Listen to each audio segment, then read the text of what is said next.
wooden box provided by Bill Fraser, the family funeral director, of which he might have approved, although he would probably have thought it too expensive. We put him in a hole in the ground on top of the disintegrating coffins of his mother and father, neither of which will now hold more than their bones and the few teeth they still had when they died. He has not passed, he is not gone, he is not lost. He is dead. Indeed, he better not have gone anywhere. That would be most troublesome and inconsiderate of him. His life is extinct, and none of the euphemistic rhetoric in the world will ever bring it or him back. As the product of a strict, no-nonsense Scottish Presbyterian family, where a spade was called a shovel, and empathy and sentimentality were often viewed as weaknesses, I like to think my upbringing has made me pragmatic and thick-skinned, a coper and a realist. When it comes to matters of life and death, I harbor no misconceptions, and in discussing them, I try to be honest and truthful. But that does not mean I don't care, and it doesn't make me immune to pain and grief, or unsympathetic to that of others. What I do not have is a maudlin sentimentality about death and the dead. As Fiona, our inspirational chaplain at Dundee University, puts it so eloquently, there is no comfort to be had from soft words spoken at a safe distance. With all our 21st century sophistication, why do we still opt to take cover behind familiar safe walls of conformity and denial, rather than opening up to the idea that maybe death is not the demon we fear? She does not need to be lurid, brutal, or rude. She can be silent, peaceful, and merciful. Perhaps the answer is that we don't trust her because we don't choose to get to know her, to take the trouble in the course of our lives to try to understand her. If we did, we might learn to accept her as an integral and fundamentally necessary part of our life's process. We view birth as the beginning of life, and death as its natural end. But what if death is just the beginning of a different phase of existence? This, of course, is the premise of most religions, which teach that we should not fear death, as it is merely the gateway to a better life beyond.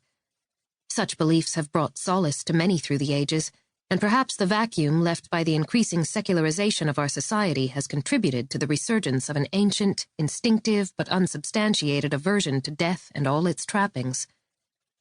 Whatever we believe, life and death are unquestionably, inextricably bound parts of the same continuum. One does not and cannot exist without the other, and no matter how much modern science strives to intervene, death will ultimately prevail. Since there is no way we can ultimately prevent it, perhaps our time would be better spent focusing on improving and savoring the period between our birth and our death, our life. Herein lies one of the fundamental differences between forensic pathology and forensic anthropology.